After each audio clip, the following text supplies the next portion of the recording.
if you're a coach, if you are a really, really good coach, if you are a world-class coach, facilitator of some kind, if you are particularly artful and elegant to the point that your skills have become incredibly covert and conversational, that you can work a lot with somebody's unconscious mind completely under the radar, bypassing their conscious attention, then you really need to know about the showmanship of coaching.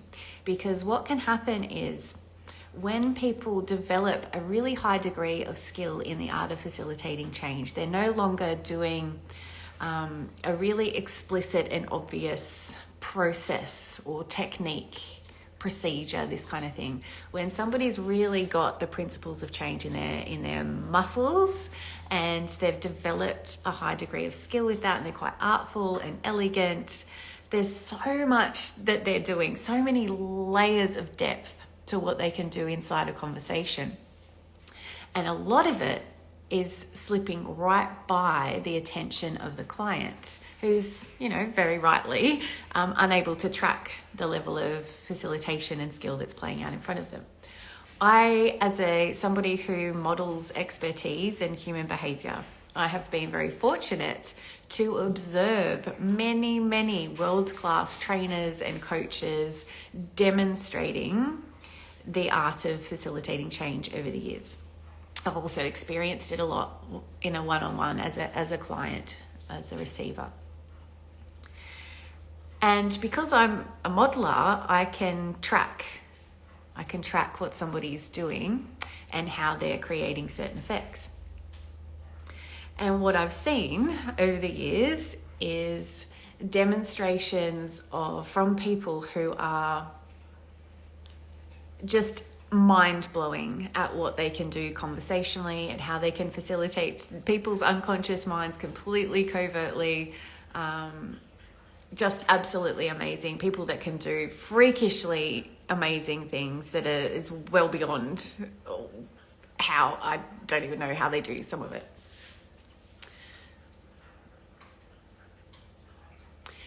And frequently, those people who are just absolutely masterful at conversational change don't have their clients recognizing the degree of mastery that they've just experienced.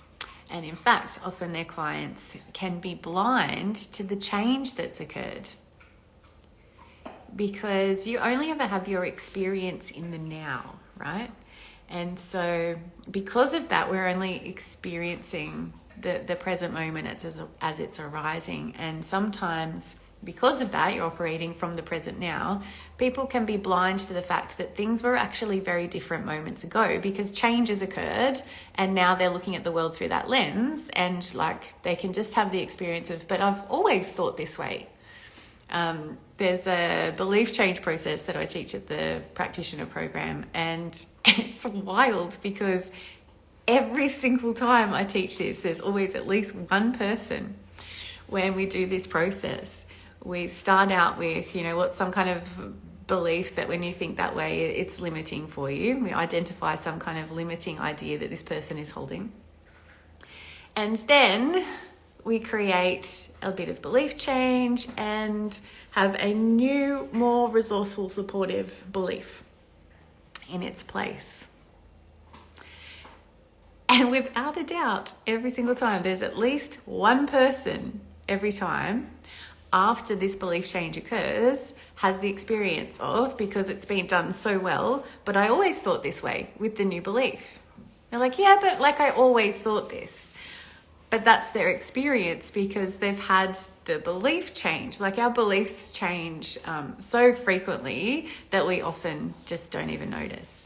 And so belief change can be one of those things where we can have change blindness to it because we're perceiving through the current filter that we have. And when that filter has changed, sometimes we don't even notice it. It just seems like this is the way that we've always thought about things. Not always, but often that's the case. And so often I have seen world-class facilitators who are beautiful, artful, with conversational change, who have done amazing work that I'm just watching in absolute awe. And when you ask people about their experience of it, they go, oh, well, they just talk a lot, don't they? God, they tell a lot of stories. But so much can be happening inside those stories. And then when you ask them, yeah, but like, I mean, how's your experience now? Are things different for you? Are you feeling better? Like, you look different, you sound different, your language is different. And they're like, yeah, but I think, I was always going to sort this out on my own. And they didn't sort it out on their own. Things have been reorganized. They've been facilitated through that change process, and they just don't notice. And on the flip side, I have also noticed demonstrations of change work that's not particularly systemic, that's not particularly good. There's nothing really that impressive about it. Things that are very, very basic, not even long lasting, and certainly not, going to have a ripple effect through somebody's life. At best, like a change of state and things like that. But I've seen the way an audience has responded to those things and the way a client has responded to those things with so much like, ooh, oh, wow, this is amazing. Even though it's been something that's like really not impressive, that's not even going to be long lasting, that's a really basic, just like nothing actually amazing about it, but it elicits that kind of response. And this is a really important thing, because you can, and in fact you need to, create that response around your change work to make it even better. The showmanship is really important. And so what a lot of the people who are able to do, like stuff that's not that impressive, that's really basic, that's not going to be long lasting, that's not even systemic change, some of the things that they do is around showmanship, right? So we know, for example, that contrast is an amplifier, right? Contrast is an amplifier. If you put two colours that are very similar next to each other, the difference isn't that marked out, right? But if you put two colours next to each other, let's say purple and yellow, the contrast, like the colours pop next to each other because the contrast amplifies the difference. And what we're after as agents of change is for people to recognise the difference that has occurred as a result of our time working with them, right? And one of the ways that you can do that is by really diving into the present state. So how things have currently been, what's been problematic about them, and that kind of thing.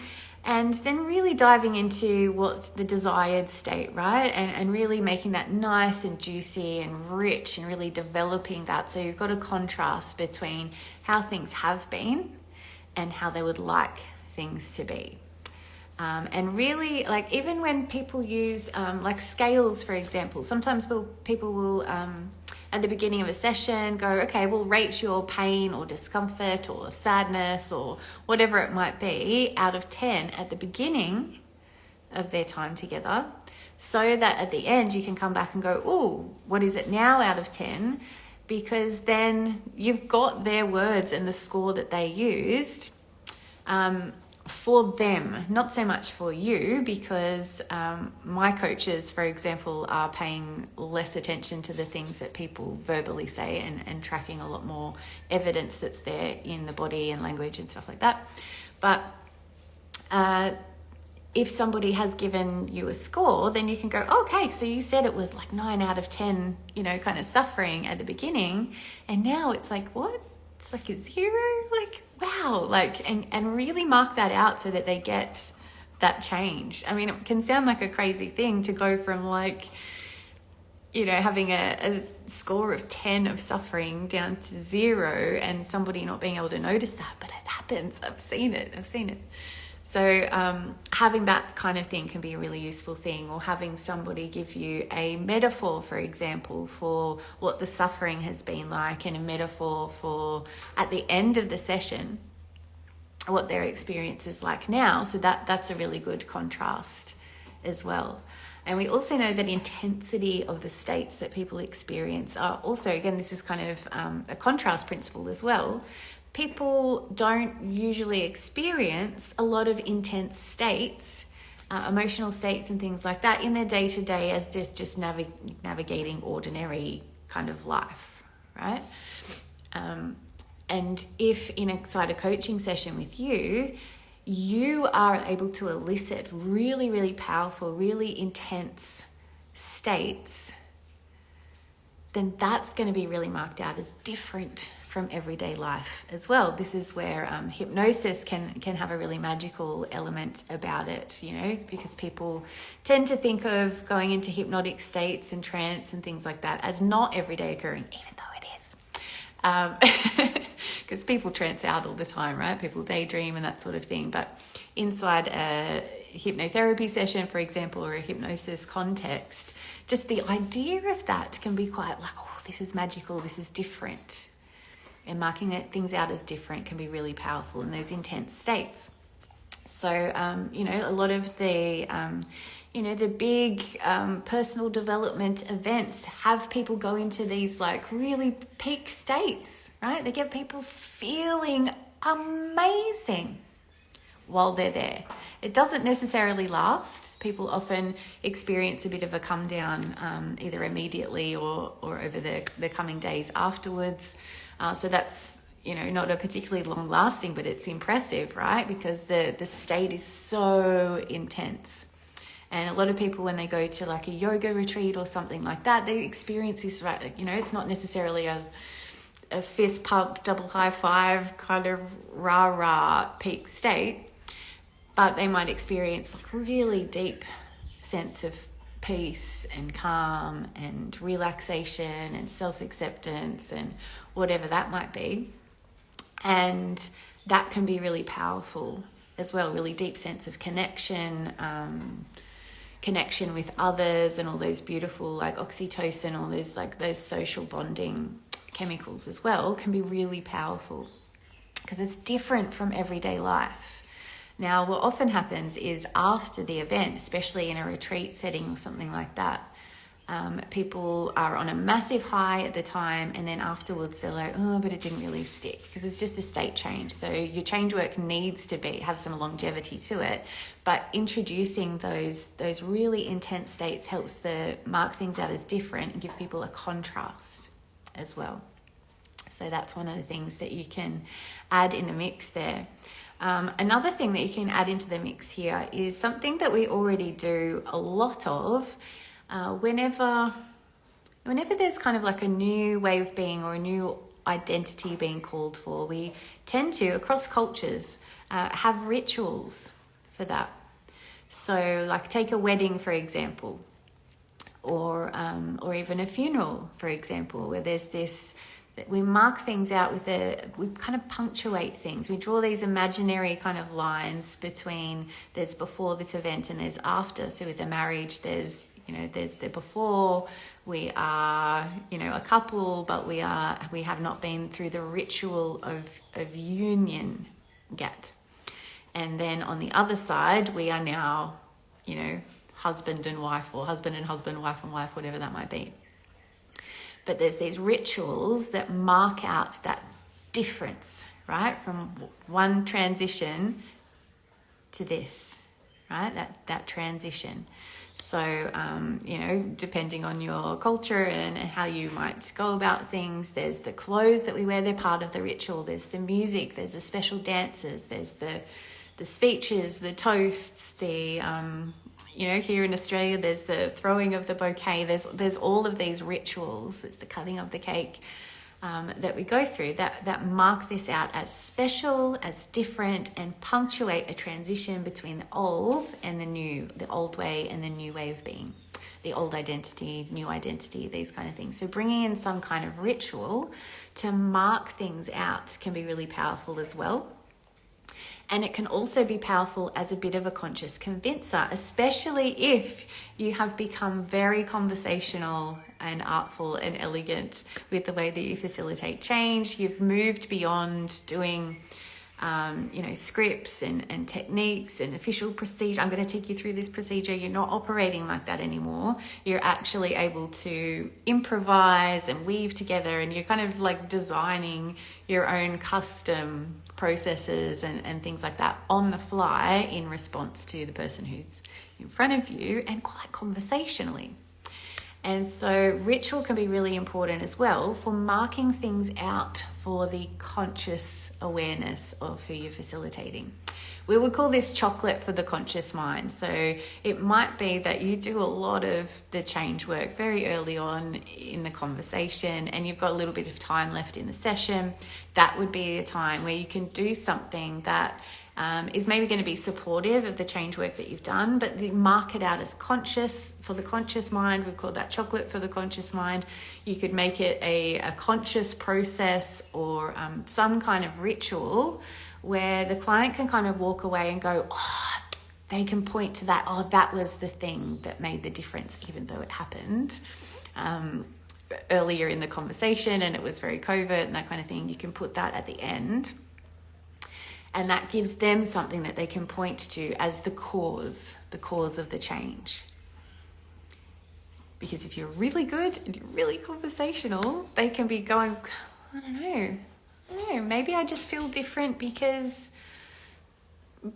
I've done something, and they're not necessarily going to link the change to the conversation that you just had with them. So that can be really important from that perspective as well.